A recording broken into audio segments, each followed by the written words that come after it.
Hello students, welcome back. और आज के इस चैप्टर में, इस चैप्टर में हम ये पढ़ेंगे, चैप्टर नंबर 3 जो है आपका linear equation in two variables.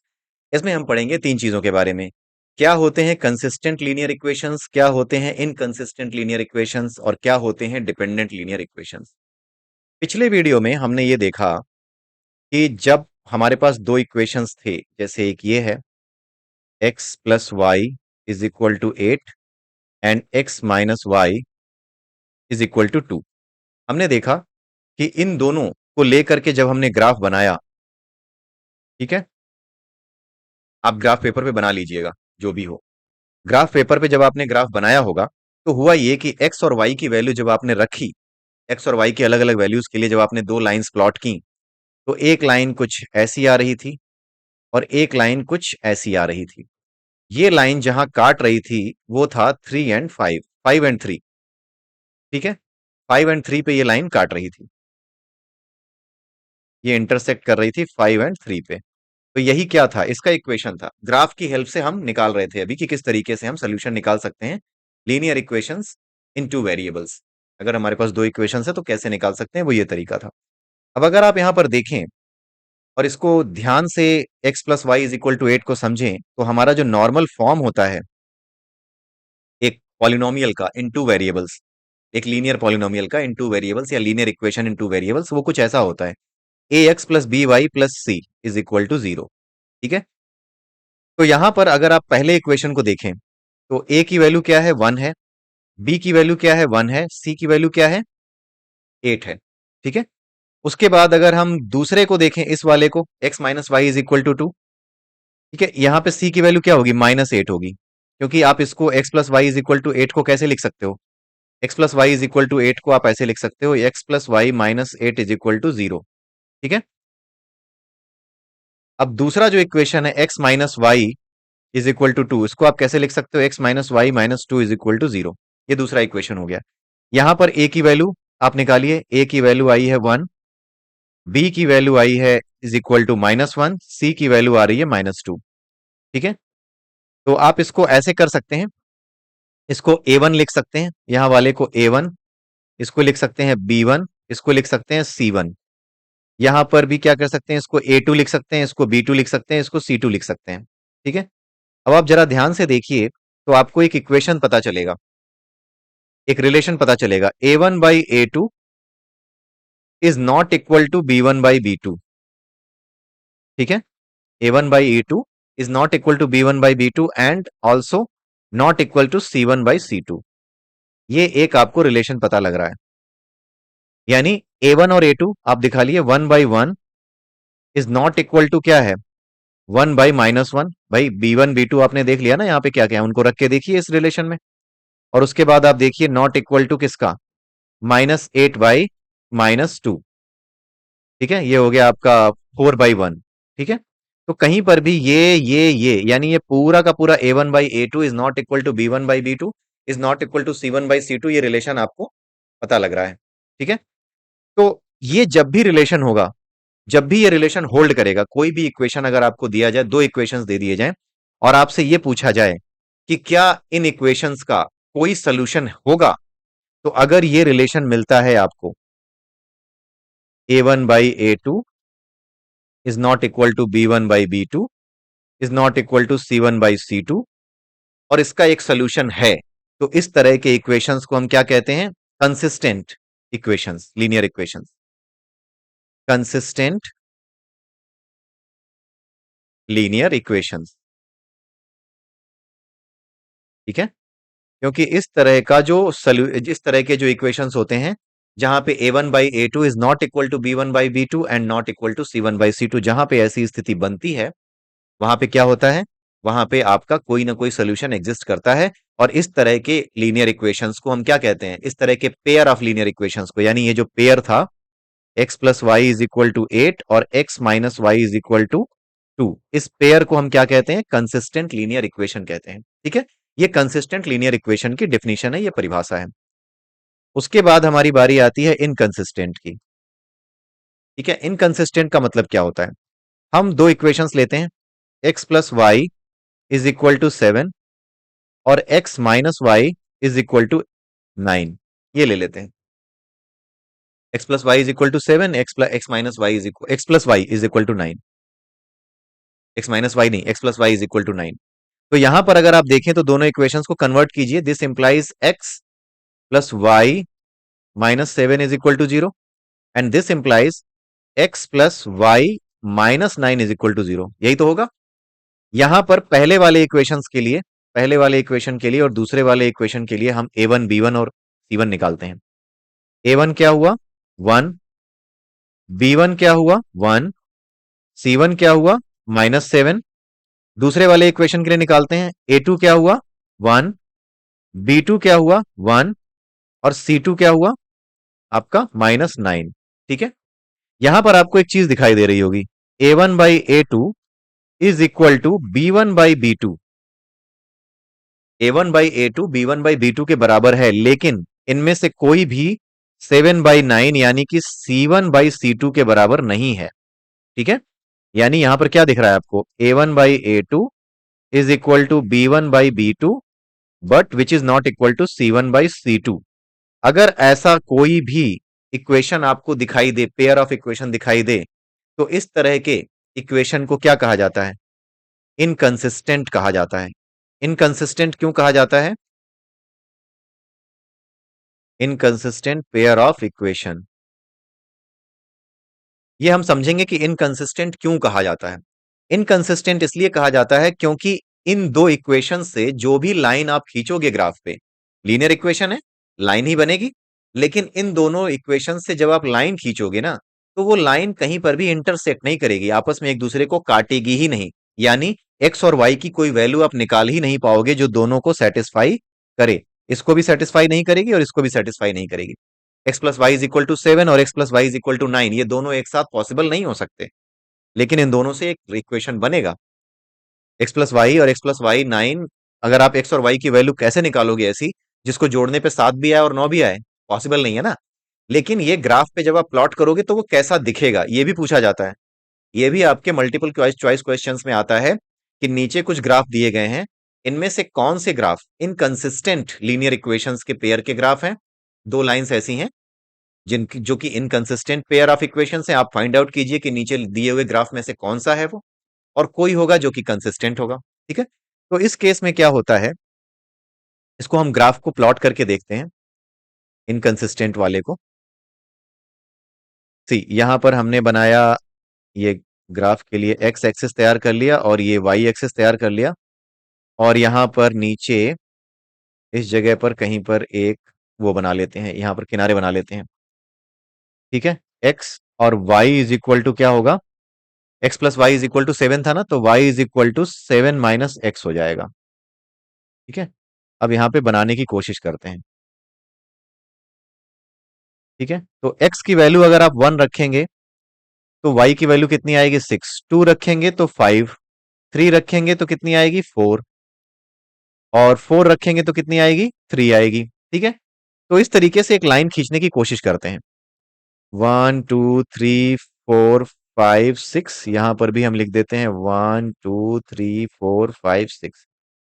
यहां पे क्या है 1 और 6, पहला मिला हमें 1 और 6, 1 2 3 4 5 6, यहां पर मिला हमें 1 और 6।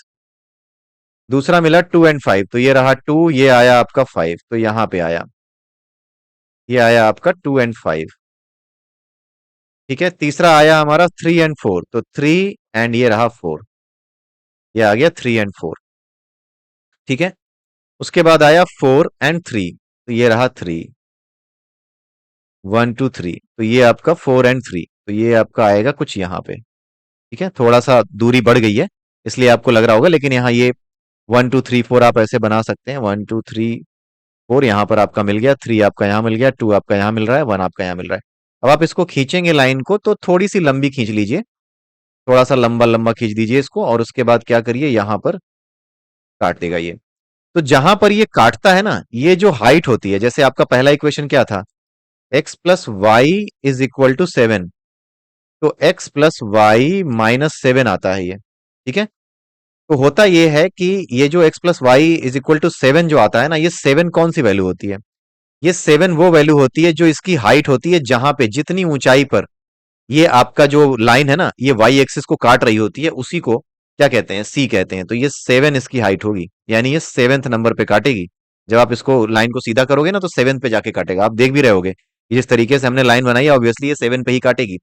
तो 7 जो होता है वो क्या होता है, वो वाई एक्सिस पे वो लेंथ होती है जितनी लेंथ पे आपका ये लाइन, जो लाइन आप बना रहे हो, वो लाइन आपके एक्स वाई एक्सिस पे काट रही होती है। एक्स पे नहीं, वाई पे। वाई पे जहां पे काट रही होती है, वो उसकी लेंथ को बताता है कितनी हाइट पे काट रही है।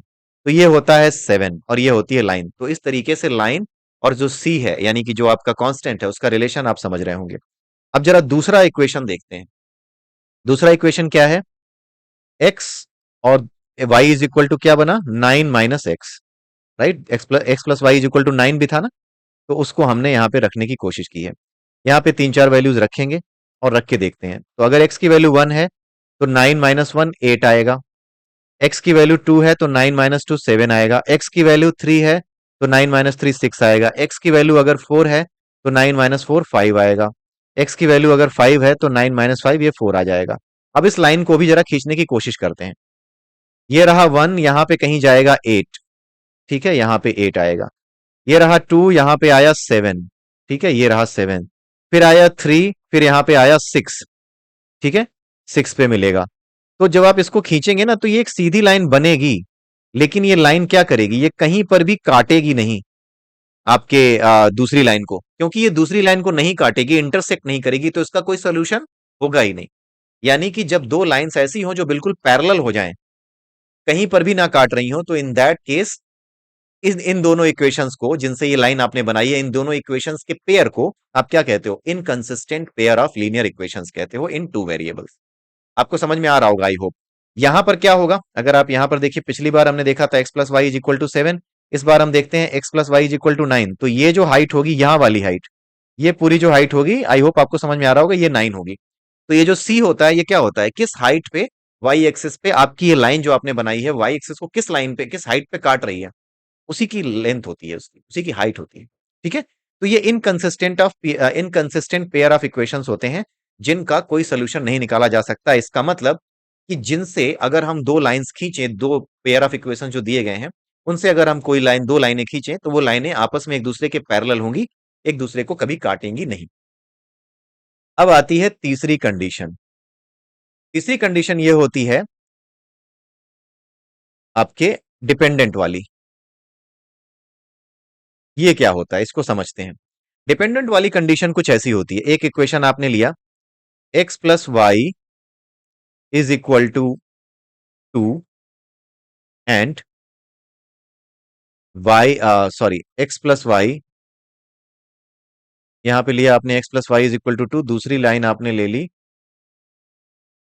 2x + 2y = 4, ठीक है, आपने ये ले लिया। x + y = 2, 2x + 2y = 4। यहां पर अगर आप ध्यान से देखें, इस वाले इक्वेशन को जरा हम बनाते हैं। x + y - 2 = 0, ये क्या हो जाएगा, 2x + 2y - 4 = 0। यहां पर पहले इक्वेशन के लिए, ये रहा पहला इक्वेशन, ये रहा दूसरा इक्वेशन। पहले इक्वेशन के लिए a1 की वैल्यू निकालिए, कितनी होगी, 1, ठीक है, 1 × x। b1 की वैल्यू निकालिए, कितनी होगी, 1। c1 की वैल्यू निकालिए, कितनी आई, -2। उसी तरीके से आप इसकी दूसरे इक्वेशन के लिए निकालिए। a1 की वैल्यू आई 2, b1 की वैल्यू आई आपकी 2, c1 की वैल्यू आई आपकी -4। अगर आप इसको ध्यान से देखें, तो a1/a2 is equal to b1/b2 is equal to c1/c2। ये तीनों चीजें इक्वल हो जाती हैं।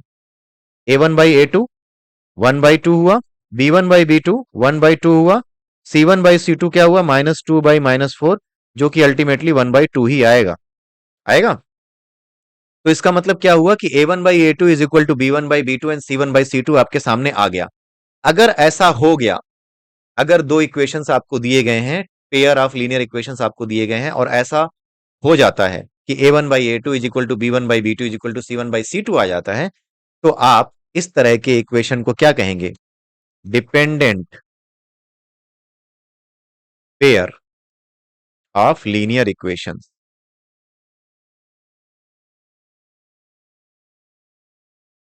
ठीक है, ये हो गया। अब आप जरा इसका कर्व देखिए, हम बनाएंगे कर्व इसका। ठीक है, पहला इक्वेशन क्या है, X plus Y is equal to 2 था। ठीक है, अब हम क्या करेंगे, एक्स और पहले इक्वेशन से वाई इज इक्वल टू क्या आएगा, 2 माइनस एक्स आएगा। ठीक है, तो एक्स और वाई दोनों की वैल्यू को रख करके एक लाइन खींचने की कोशिश करेंगे। एक्स की वैल्यू अगर हमारी 1 है तो क्या आएगा, इसकी वैल्यू 1 आएगी वाई की। एक्स की वैल्यू अगर 2 है तो वाई की वैल्यू क्या आएगी, 0 आएगी। एक्स की वैल्यू अगर 3 है तो वाई की वैल्यू क्या हो जाएगी, -1 आएगी। एक्स की वैल्यू 4 है तो वाई की वैल्यू क्या आएगी, -2 आएगी। ठीक है, -2 आएगी 4 के केस में। अब जरा इसको प्लॉट करते हैं। हमें क्या क्या चाहिए, -1 -2 तक चाहिए, तो -1 यहां पे है, -2 यहां पे है, 0 तो आपका ये है ही, +1 यहां पे है और +2 यहां पे है, लेकिन इसकी जरूरत पड़ेगी नहीं। उसके बाद -1 -2 आपका जो है y की वैल्यू यहां पे अगर आप देखें 1 2 3 4 पड़ेगी, इसकी जरूरत तो पड़ेगी क्योंकि x की वैल्यू हमने सारी पॉजिटिव ली है। यहाँ पर y की वैल्यू की जरूरत पड़ेगी नेगेटिव में, सो यहाँ पे 0 फिर -1 फिर -2। ठीक है, फिर -3 ऐसे कर लेते हैं। पहली वाली वैल्यू क्या है, 1 1, तो ये रहा 1 2 3 4, तो ये 1 1 वैल्यू कहाँ आएगी, यहाँ आएगी, दिस इज 1 1। दूसरा आया 2 0, तो 2 और 0, यानी कि ये 2 और x एक्सिस पे चली गई दूरी दूरी 0, तो ये दूसरा पॉइंट होगा जिसकी वैल्यू होगी 2 0। ठीक है, x एक्सिस पे 2 और y पे 0, तो आप यहीं पे रुक जाओगे। तो पहला पॉइंट ये हो गया, दूसरा पॉइंट ये हो गया, तीसरा पॉइंट क्या हो गया, 3 एंड -1, तो 3 के साथ आपका जुड़ेगा ये नीचे की ओर -1, तो ये आपका हुआ पॉइंट 3 -1। ठीक है, उसके बाद आता है 4 -2, तो ये रहा 4 और उसके बाद आएगा आपका -2। इसको -2 को यहां तक बढ़ाइए, 4 से नीचे मिलाइए, you will get it, this is 4 -2।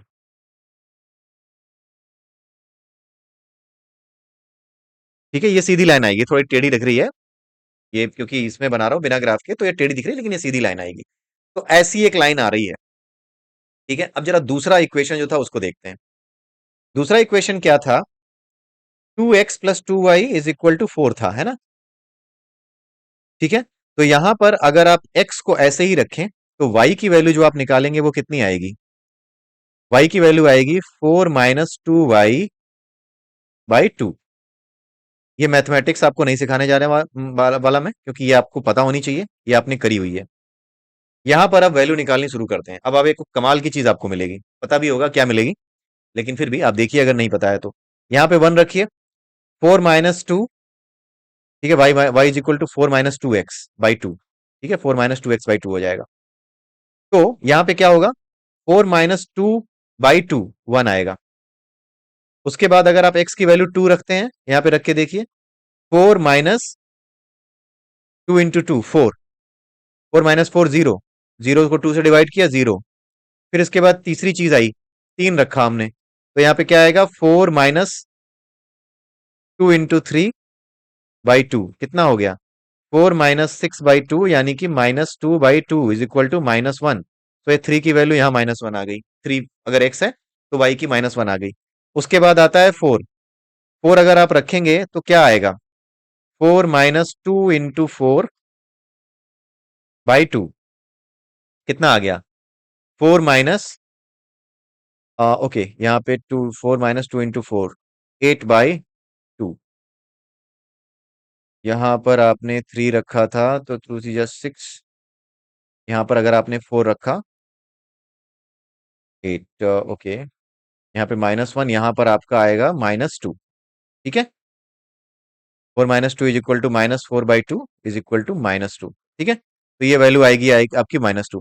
अगर आप इन वैल्यूज को देखें और ऊपर वाली वैल्यूज को देखें तो दोनों बराबर नहीं है, दोनों इक्वल हैं। जब दोनों इक्वल हैं तो दोबारा लाइन खींचोगे तो दूसरी लाइन क्या होगी, इसी के ऊपर चढ़ जाएगी, यानी दूसरी लाइन इसी पे बनाओगे। तो जब भी आपके पास dependent pair of linear equation होगा तो दो कंडीशन सेटिस्फाई हो रही होंगी। पहली तो ये कि a1/a2 will be equal to b1/b2 will be equal to c1/c2, और दूसरी चीज, lines will coincident coincide. With each other, यानी दोनों लाइनें एक दूसरे के ऊपर चढ़ जाएंगी। ठीक है, दोनों लाइनें एक दूसरे के ऊपर दिखाई देंगी। So this will be the result. तो अब आपको समझ में आया consistent linear equation, inconsistent linear equation और डिपेंडेंट लीनियर इक्वेशन, ये उसका मतलब होता है। इस तरह के क्वेश्चंस आपके पूछे जाएंगे, तो आप इनको बड़े ध्यान से समझ लीजिएगा। कोई अगर डाउट है तो you can ask me in the comment section. ठीक है, इसी के साथ ये वीडियो यहीं मैं समाप्त करता हूँ। और आपको लग रहा है कि आपको चीजें समझ में आ रही हैं, तो please share it with your friends, अपने भाई बहनों के साथ जो भी पढ़ रहे हैं उनके साथ शेयर कीजिए। ठीक है, ये क्लास 10th की एनसीईआरटी की क्लासेस हैं। बहुत जल्दी क्लास 10th की एनसीईआरटी की साइंस का जो चैप्टर्स हैं, साइंस के जो सारे चैप्टर्स हैं वो भी हम डिस्कस करेंगे। और जब टाइम मिलेगा तो दूसरे सब्जेक्ट्स भी डिस्कस करेंगे, बट प्लीज आप इनको शेयर कीजिए। और नीचे लाइक का बटन है, उसको लाइक कर लीजिए, कोई ज्यादा टाइम नहीं लगता। सब्सक्राइब का बटन है, कोई टाइम नहीं लगता, आप सब्सक्राइब कर लीजिए और अपने दोस्तों से भी कहिए कि प्लीज इसको सब्सक्राइब करें। इसी के साथ ये वीडियो यहीं समाप्त करता हूँ। Have a nice day, great day and happy learning, happy Sunday.